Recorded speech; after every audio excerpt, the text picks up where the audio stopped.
Welcome friends. We are discussing about various types of decisions in the supply chain, and in last few sessions we discussed about inventory management in the supply chain. Along with inventory management, there is one more issue which we will like to discuss in today's session, that is about the level of product availability in a supply chain. And it is very crucial to discuss about the level of product availability, because this on one side can take your supply chain to the responsive supply chain, on the other side it can take you to the efficient supply chain. Now let us first understand what is the meaning of product availability. The meaning of product availability is that a customer is going to a supply chain or customer is going to a retailer, and how many times the customer demand is satisfied from the available inventory. I am a customer, I am going to a shop, let us say in a week 100 times.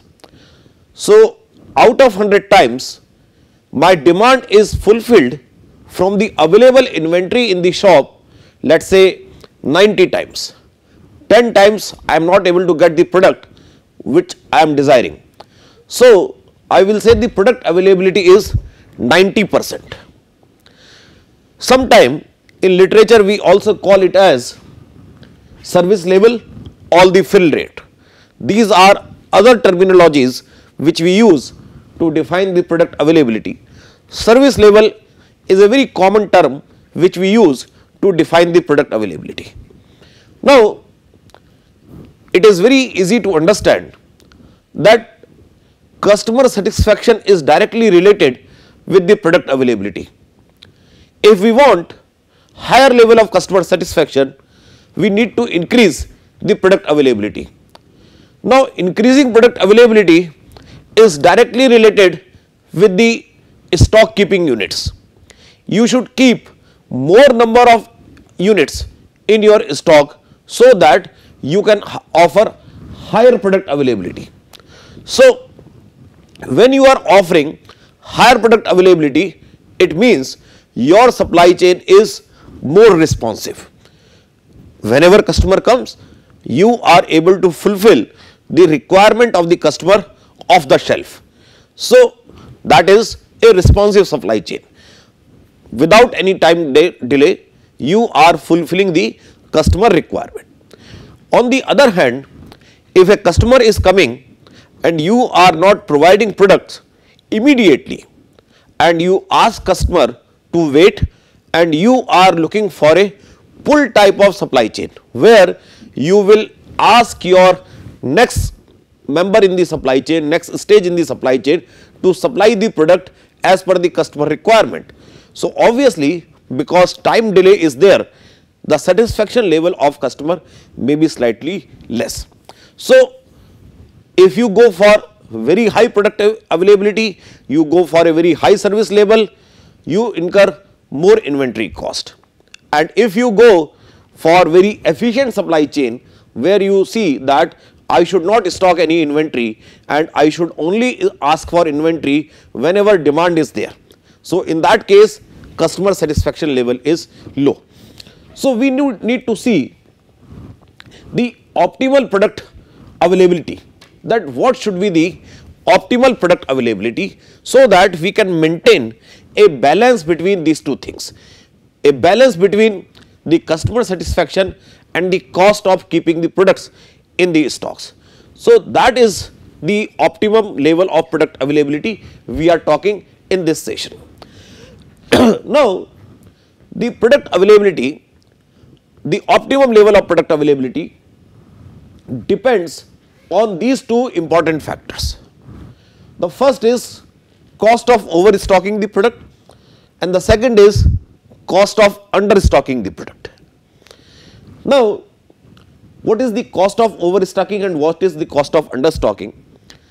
To explain these things, consider a very simple situation that I am stocking, let us say I am at the top of the some picnic spot and where tourists are coming and I am keeping some raincoats with me. At that point, I am keeping some raincoats with me because it is very likely that at any point rain may occur there.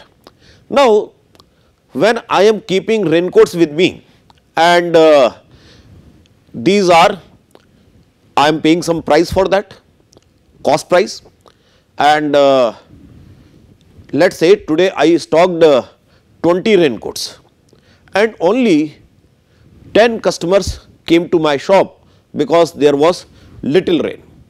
So, I have stocked 10 additional raincoats which were not sold today, and because of very poor quality of raincoats, the raincoats which I am keeping today at the end of the day are not able to sell tomorrow. These are use and throw type of raincoats. So, these cost which I have incurred for those 10 additional raincoats which I could not sell today, that cost will go for the cost of overstocking, because the demand was of 10 raincoats today only and I stocked 20 raincoats, 10 additional raincoats. So, that will go for the cost of overstocking. Cost of understocking, again I stocked, considering the yesterday's experience, I stocked 10 raincoats today, but today because of cloudy weather, because of rainy weather, around 25 customers came to my shop, but I stocked only 10 raincoats. So, I could sell only 10 raincoats and for remaining 15 customers I could not give the required products. So, now the profit which I could have earned from selling those additional 15 raincoats, I was deprived of that profit, and this likelihood of the profit which I could have earned and I could not earn because I did not stock enough number of raincoats, this is going to be the cost of understocking. So, I want to have a balance between these two things. Cost of overstocking, when I am stocking, simply now we put in a generic form, the cost of overstocking is cost when I am stocking more than the demand, the additional cost which is there because of stocking more number of units than the demand. Cost of understocking, I am slightly pessimistic and because of my pessimism, I stocked less number of units and the demand was more. So, I was deprived of that additional profit. So, that is cost of understocking. So, we need to see that a balance has to be created between these two types of cost, and for that purpose we will see with the help of a numerical example that how do we model such a situation where we need to decide about the optimum level of product availability. For that purpose we have this type of demand data available with us, where the demand of the product in hundreds of the units are like 400, 500, 600, 700, 800, 900 and 1000. And on the basis of our past experience, we have given these levels of probability of these levels of demand, that the probability of demand is 400 units is 10%, probability of demand being 500 is 20% and so on, that demand is 1000, the probability is 10%. Now, I need to calculate out of this demand table that what should be the optimum product level I should keep in my stock, and some of the additional data available to me, that is the cost price is for this item for which we are discussing is $45 per unit. I am selling this product at the rate of $100. The unsold items, if there are certain unsold item because of overstocking, the unsold items I am able to sell at some exhibition at the rate of 50 per item. But in exhibition the cost of holding the inventory and transportation to the exhibition site is $10 per item. Now, there are different things which we will like to calculate. The first thing which we will like to calculate, that is the expected demand. With the help of this data, first thing is to determine the expected demand.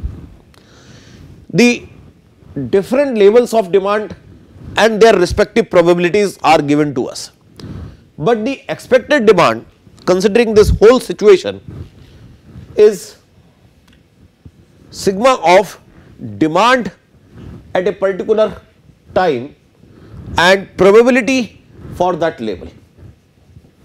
So, I equals to 1 to n. So, your expected demand becomes 4 into 0.1 plus 5 into 0.2 plus 6 into 0.3 plus 7 into 0.1 plus 8 into 0.1 plus 9 into 0.1 and plus 10 into 0.1. That is my expected demand. Now, I will like to stock any number of units. I will like to stock any number of unit, as long as by stocking that additional unit, my expected profit increases. If my expected profits does not increase, I will not like to stock additional units. So, the underlying condition, because this is my expected demand.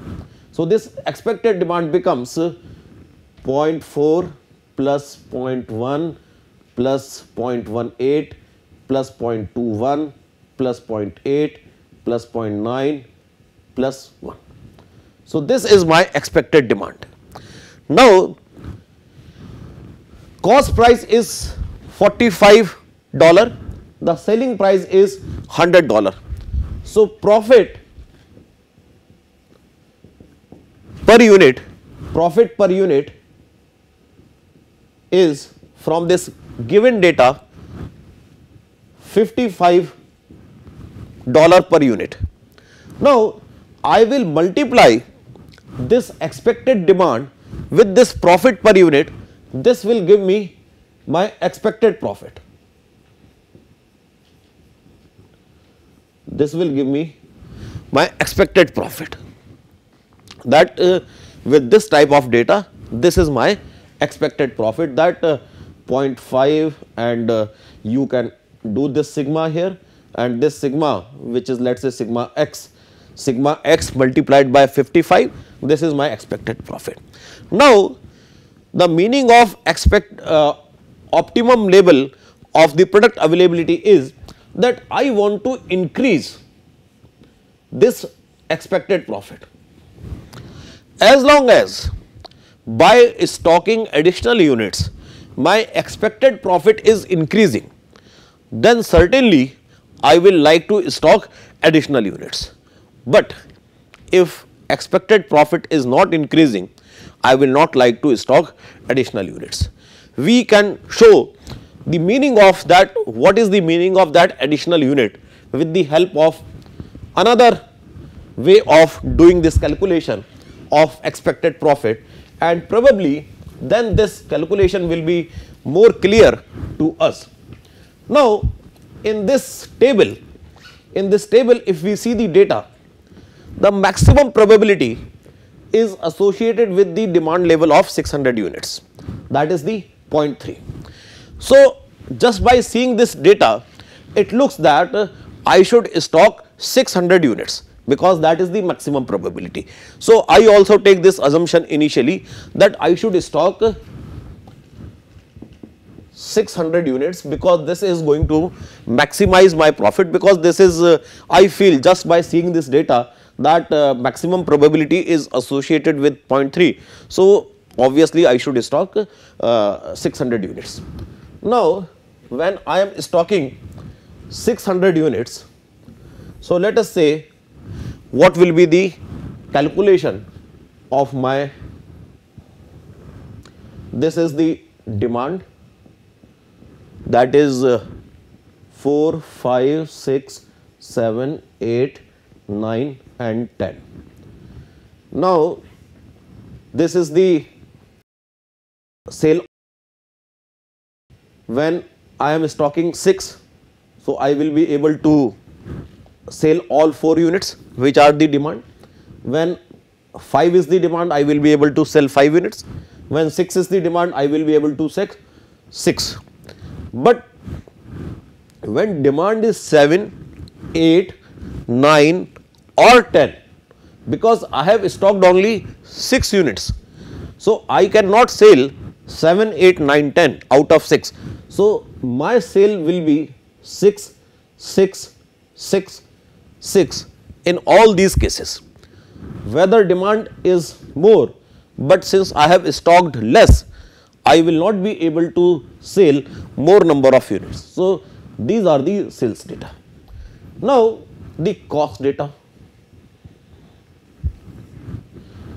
Cost price is $45. Let us take a slightly simple cost price. Cost price is, in this case, let us say is $1 and selling price is $2. So it will make our calculation slightly simpler.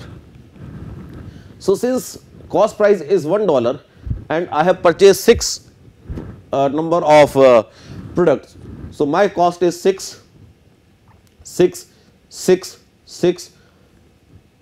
For all these labels, my cost is 6. Now comes my revenue.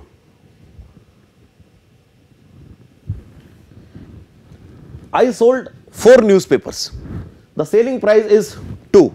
So 4 into 2, revenue is 8. 5 into 2, revenue is 10.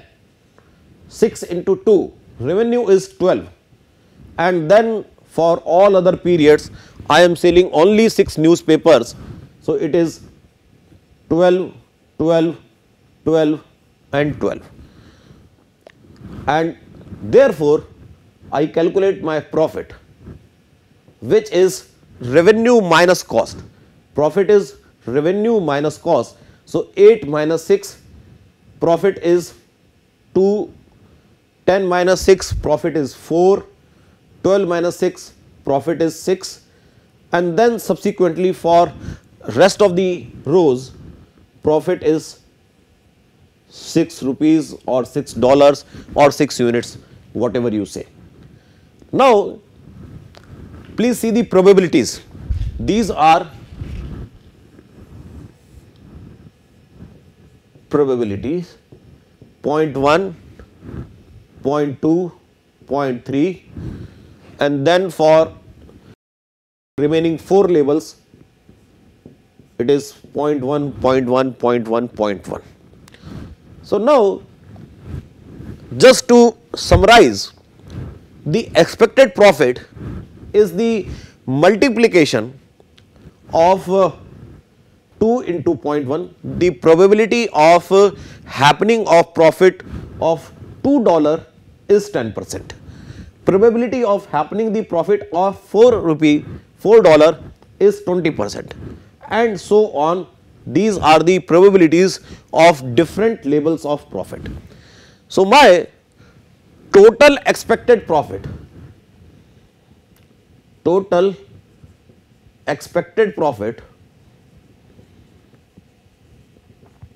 is sigma of all these products, that is 2 into 0.1 plus 4 into 0.2 plus 6 into 0.3 plus 6 into 0.1 plus 6 into 0.1 plus 6 into 0.1 plus 6 into 0.1. So these are the 1, 2, 3, 4, 5, 6, 7. 1, 2, 3, 4, 5, 6, 7. So this is my total expected profit when I am stocking 600 number of products. Now Somebody will argue that I should stock 7 number of units or 8 number of units. So, I will take this decision whether to stock 7 or 8 or 9 only when I do this whole calculation again by considering the 7 or considering the 8 and calculate this total expected profit. If this total expected profit is higher, if this total expected profit is higher by stocking more number of units, I will like to go with that decision. But because of cost of overstocking, it is quite possible that by stocking more number of units, I go for negative direction. My total expected profit may decrease. So, that is the meaning of optimum level of product availability, that which level of Q I should keep so that my total expected profit is highest, is maximum. So, for that purpose we have already discussed about cost of understocking and cost of overstocking. This cost of overstocking and understocking help us in developing a model, for which we can use that optimum quantity which we should stock. And for that purpose, let me take you to one more step in this table. In this table, we will add one more column, and that column is of cumulative probability. We will add one more column of cumulative probability, and that cumulative probability will be 0.1, 0.3, 0.6, 0.7, 0.8, 0.9 and 1. This is cumulative probability column. Now, what is the meaning of this cumulative probability? That let us say I take this data 0.7 or 70%. Now, this data 0.7 says that 70% of the time demand is less than 7. 70% of the time demand is less than 7. Now, if you see the earlier quantity Q equals to 6, for that the cumulative probability is coming 0.6. Now, the meaning of this 0.6 is that 60% of the time demand is less than 6, but 40% of the time demand can be more than 6 also. So, whenever demand is more than 6, I will not be able to fulfill that demand. So, that will go for my cost of understocking. But 60% of the time, since demand is less than 6 or up to 6, the quantity ordered equal to 6 will help me to achieve my service level. But nowadays we all know that 60% service level is a very low service level, and in most of the products which are becoming commodity, this service level is absolutely very low. So, we need to see that how to increase that service level, and for that purpose this concept of cumulative probability is going to help us. Now, in this case we now calculate a probability,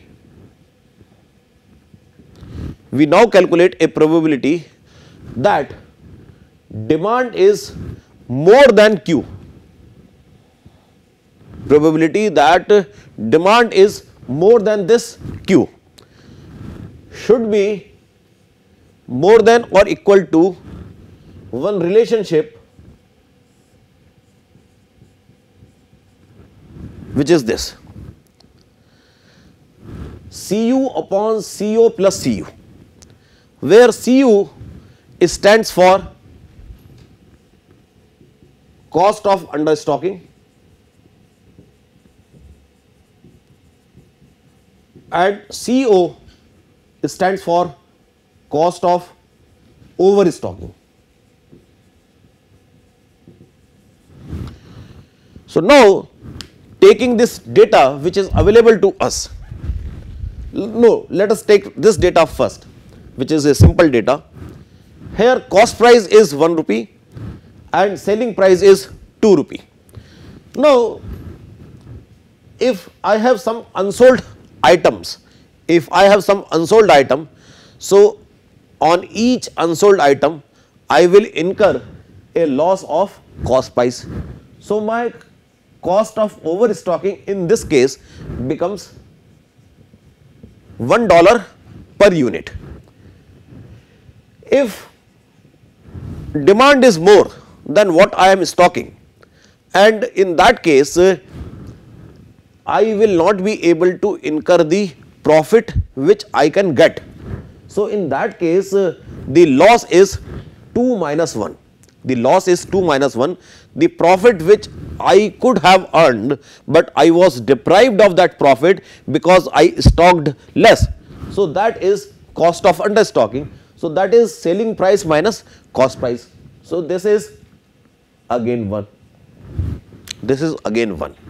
So, now you will like to use this data of Cu and Co in this case. So, it becomes Cu is 1 and as a matter of fact Co is also 1. So, 1 upon 1 plus 1, that is 1 by 2 equals to 0.5. Now, this calculation of 0.5 tells us that we will take a level of cumulative probability which is just higher than 0.5, and I am coming from the top 0.1, 0.3 and immediately higher than 0.5 is 0.6, and corresponding to 0.6 the demand is 6. So, this is my optimal level of product availability. I should maintain this level of product availability 6 in my organization. If I increase the product availability beyond this point, so my expected profit may decrease. This is the point where my expected profit and loss are in balance. So, this is the meaning of this calculation. Now, take this data which is there in this slide. In this data, the cost price is 45, the selling price is 100. So, now if cost price is 45, selling price is 100. So, my cost of overstocking is simply 45 and cost of understocking, the profit which I am not able to get, that is for 100 minus 45, $55. But there is some other information also given. That information says that unsold items, those items which I am not able to sell, can be sold in an exhibition at the rate of 50 per item, $50.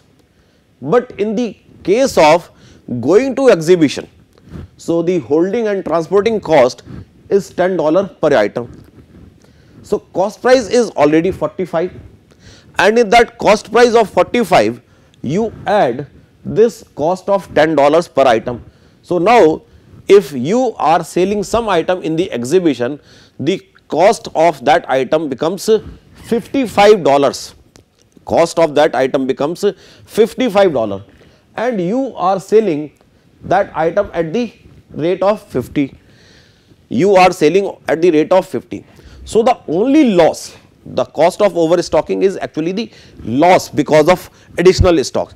So, the cost of overstocking in that case, because you have some opportunity to dispense of your unsold items, so your cost of overstocking reduces to just $5 per unit, because you are taking a margin of $50, you are taking a revenue of $50 on unsold items, but $10 is additional because of transportation and inventory at the exhibition.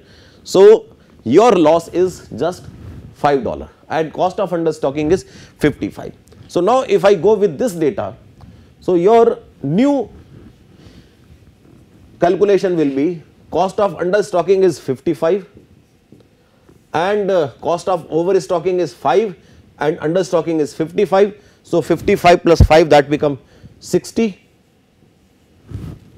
and if I do this calculation, so it is 11 upon 12, and this is very close to around 0.9. This is very close to 0.9, and with this data, now I will like to stock 9 units. I will like to stock 9 units.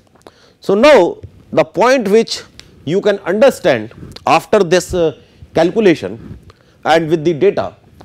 Now, in the first case, when we took this data, here our cost of overstocking is actually very high. Cost of overstocking is almost equal to cost of understocking. So, therefore, we become conservative. Conservative means we will like to stock less, because otherwise our losses will be very high. In the second case, when we used this data, here the cost of overstocking is less as compared to cost of understocking, it is much less actually. So, when cost of understocking is much less like this, so we can take some chances, and when we can take some chances, the meaning is that we can think of stocking higher quantities, because with higher quantities the loss is not much. Even if I go with this 10 number of items, 10 units, so loss is 5 units per dollar per item, and therefore I can take this type of risk in my decision making. So, the relative proportion of cost of overstocking and cost of understocking will decide my actual decision that what should be the optimal level. But this formula will help me, this I request that you should remember that formula, that cost of understocking upon cost of overstocking plus cost of understocking. This formula will help us to actually model the situation, that what is the optimal level of inventory we should maintain, what should be the optimal level of product availability we should maintain in the supply chain at different stages, so that we can have the maximum expected profit. So, I hope we all can use at different stages in the supply chain this decision making pattern, so that we can give a decent level of customer service level, and at the same time we do not incur excessive cost of offering that service level. Thank you very much.